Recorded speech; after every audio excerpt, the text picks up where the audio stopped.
Right, so we've got our owl and our tree and a little bit of text, and that's looking quite good. And we're up to frame 120 in the animation, which, if you do your maths, 12 seconds. That's 12 seconds, 12 frames per second. That's 10 seconds of animation done. We've only got through one of the animals, so it looks like we might end up with a bit more than 30 seconds. So our next animal, what do we think this time? I think I'm going to go with the sheep. So I'm going to add a new layer here. Just going to move that to the top as well, so I know what's going on. We'll call this sheep run. And at this frame, at this point here, I'm just going to insert a keyframe. And of course I want to bring my sheep on. Now my library's beginning to look pretty full now, but let's bring our sheep and pop him around about there.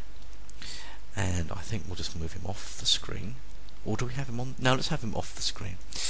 And what we'll do is I want that sheep to go across, and let's say that's going to be about 5 seconds. That will be up to frame about 180, wouldn't it?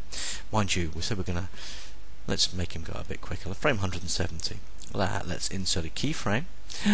What's happened? Well, we'll come back to that in a minute. That's because I want the background to be visible.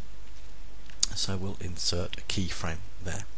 So the background's visible. Of course, the owl I'm going to worry about now because that's off the screen. Let's here. We need this sheep, which of course starts. The sheep starting here, and it's going to finish. Of course, I think make the sheep finish. See how you've got a dotted line at the bottom of this? Can you see how the dotted line appears? That means that it's level. I'm going to make the sheep stop there, and it'll do a little bit of motion tweening there. And I think whilst we're at it, we'll introduce another little layer here, which I will, at this point here, I think we need to introduce a little bit more text. So we'll insert, we'll convert that to a keyframe, or insert keyframe, maintenance difference, convert it to a keyframe, and let's add some more text, same size. I'm trying to time to give a hoot. I'm trying to think of what text to write now.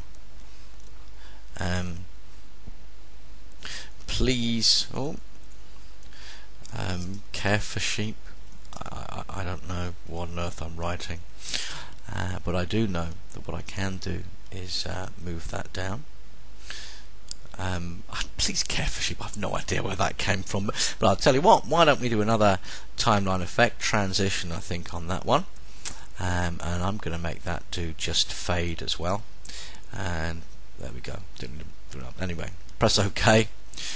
So that's going to come in, and at this point I'm going to insert a keyframe there, or convert to a keyframe, and I really want my background in there as well. So I'm just going to, I'll just go with insert keyframe. It's not really a keyframe, but it doesn't really matter. But we end up now with an animation that's building up. I hope you're getting excited by this now, because it's time to give a hoot apparently. And then it comes down, and it's going to stop. Oh no! Kind of messed that one up, didn't I? What a crazy thing to do. Please care for sheep. Not sure about the moving legs either, so I'm thinking, let's go back to sheep run at the beginning of the animation. I think we need to just move this one down a fraction, put him there, and I need to move this one down too. So hopefully I should get my line that appears, which I don't. Oh gosh, I'll tell you what, let's put him off the screen over there. Anyhow, let's see what happens now. Hoping that the whole of the ship, I might lose some of his legs actually thinking about it. Let's see what happens. Time to give a hoot. Here comes the sheep. Please care for sheep. Oh well. Oh, that was interesting. It popped back.